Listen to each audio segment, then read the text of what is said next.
The history of churches' association with abuse is shrouded with mystery.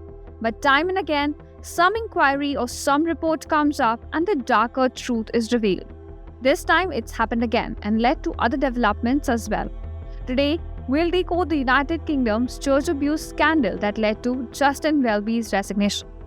So Welby, who was the Archbishop of Canterbury, has resigned and he has left several questions behind. Who is this Archbishop and what was the controversy? Let's answer them one by one. Welby was the head of the Church of England. He was the spiritual leader of the Anglican community worldwide. Now, Anglican Communion, which is the third largest Christian communion after the Roman Catholic and Eastern Orthodox churches, comprises of about 46 churches. Now, each of the church has its own primate, but the Archbishop of Canterbury is considered first among equals, which shows how important this position is. Now, the Anglican Communion has about 85 million members spread across 165 countries. This shows you the scale of the impact this resignation could have. Well, the leader stepped down following intense scrutiny over his handling of a sexual abuse scandal. But what was the scandal?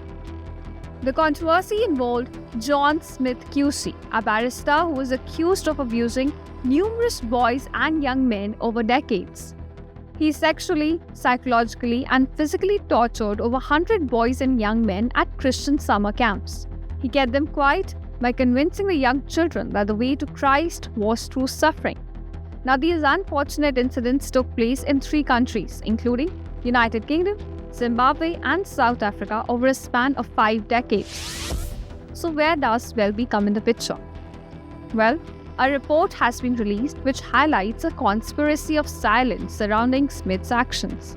An independent investigation has found that Welby failed to report the abusive conduct to law enforcement even when he became aware of the allegations back in the year 2013. It's 2024 now. This was 11 years back. Imagine had he reported the incident at the time, Smith could have been stopped sooner. This means many of the victims would not have been abused. So many children would have been saved from permanent scarring. This, as Smith is believed to have continued his abuse in South Africa until his death in 2018.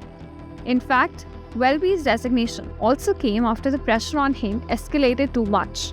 It is when the victims themselves began criticizing him for failing to take responsibility for the scandal that Welby stepped up to step down. Otherwise, he had initially refused to quit, saying that he was wrongly informed that the police had already been notified about the incidents and that he shouldn't interfere in the investigation.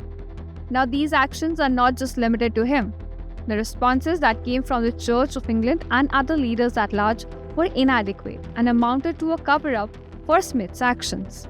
Now, the scandal has raised some very serious questions about accountability within the Church and about its commitment to protect these individuals from abuse. You see, this is not a lone incident. The Church of England has faced a series of allegations.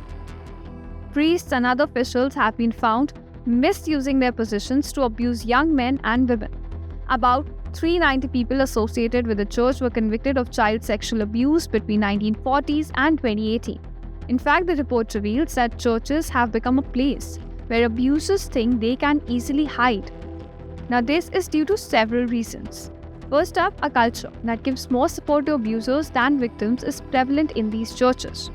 Other factors like deference to the authority of priests and taboos regarding the discussion of sexuality have also given rise to an environment where abuse could flourish. But the fact remains, changing the bishop does not change the culture. These incidents take place because of issues with authority, accountability, and safeguarding, and those can only be rectified once the culture changes. Bureau Report, India Today Global.